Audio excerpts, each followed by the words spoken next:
പ്രമുഖ മൊബൈൽ കമ്പനിയായ apple iPhone നിർമ്മാണത്തിന്റെ ഭൂരിഭാഗവും ഇന്ത്യയിലേക്ക് മാറ്റുന്നത് ഗൗരവമായി പരിഗണിക്കുന്നുവെന്ന് വാൾസ്ട്രീറ്റ് ജേണൽ റിപ്പോർട്ട് ചെയ്യുന്നു.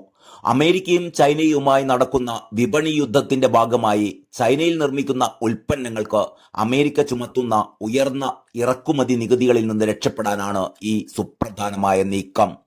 തുടക്കത്തിൽ താൽക്കാലികമായാണെങ്കിലും ഭാവിയിൽ ഇത്തരത്തിലുള്ള സംഘർഷങ്ങളുടെ സാധ്യത കണക്കിലെടുത്ത് ഇന്ത്യയെ ഒരു പ്രധാന നിർമ്മാണ കേന്ദ്രമാക്കി മാറ്റാൻ ആപ്പിൾ ലക്ഷ്യമിടുന്നു എന്നാണ് വാൾസ്ട്രീറ്റ് ജേണലിന്റെ റിപ്പോർട്ട് പറയുന്നത്. തൽക്കാലം അമേരിക്കൻ വിപണിയിലേക്കുള്ള ഐഫോണുകൾ മാത്രമാവും ഇന്ത്യയിൽ നിർമ്മിക്കുക. മറ്റ് രാജ്യങ്ങളിലേക്കുള്ള ഐഫോൺ നിർമ്മാണം ചൈനയിൽ തന്നെ തുടരാനാണ് സാധ്യത എന്നാണ് റിപ്പോർട്ടുകൾ. ചൈനയെയും വിയറ്റ്നാമിനെയും പോലുള്ള രാജ്യങ്ങളെ അപേക്ഷിച്ച് ഇന്ത്യയിൽ നിന്നുള്ള ഉൽപ്പന്നങ്ങൾക്ക് അമേരിക്ക കുറഞ്ഞ നികുതിയാണ് ഈടാക്കുന്നത്.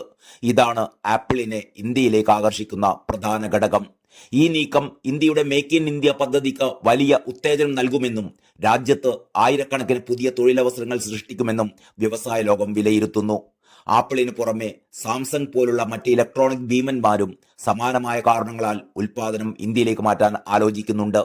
ചില ചൈനീസ് കമ്പനികൾ പോലും അമേരിക്കൻ നികുതി ഒഴിവാക്കാൻ അവരുടെ ഇലക്ട്രോണിക്സ് ഉൽപ്പന്നങ്ങൾ ഇന്ത്യയിൽ നിർമ്മിച്ച് അമേരിക്കയിലേക്ക് കയറ്റുമതി ചെയ്യാൻ സാധ്യതയുണ്ട് എന്നും റിപ്പോർട്ടുകളുണ്ട്. ഈ വലിയ അവസരം മുതലെടുക്കാൻ ഇന്ത്യ വളരെ പെട്ടെന്ന് തന്നെ റോഡ്, തുറമുഖം തുടങ്ങിയ അടിസ്ഥാന സൗകര്യങ്ങൾ മെച്ചപ്പെടുത്തേണ്ടതുണ്ട്. സംരംഭങ്ങൾ തുടങ്ങാനും ബിസിനസ് നടത്താനുമുള്ള നിയമങ്ങൾ കൂടുതൽ ലളിതമാക്കുകയും വേണമെന്ന് വിദഗ്ധർ അഭിപ്രായപ്പെടുന്നു. കൂടാതെ ഇന്ത്യയെക്കാൾ കുറഞ്ഞ US നികുതിയുള്ള ബ്രസീൽ, സൗദി അറേബ്യ പോലുള്ള രാജ്യങ്ങളിൽ നിന്നുള്ള മത്സരവും ഒരു വെല്ലുവിളിയാണ്.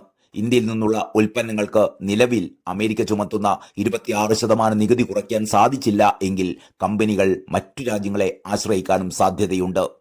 ഏതായാലും പുതിയൊരു വ്യാപാര കരാറിനായി അമേരിക്കയുമായി ഇന്ത്യ നിലവിൽ നടത്തുന്ന ചർച്ചകൾക്ക് ശേഷം അനുകൂലമായ വ്യവസ്ഥകൾ നേടാനായാൽ ആഗോള ഇലക്ട്രോണിക്സ് വിതരണ ശൃംഖലയിലെ മാറ്റങ്ങൾ ഇന്ത്യക്ക് ഒരു സുവർണാവസരമായി മാറുമെന്ന് തന്നെയാണ് പ്രതീക്ഷ.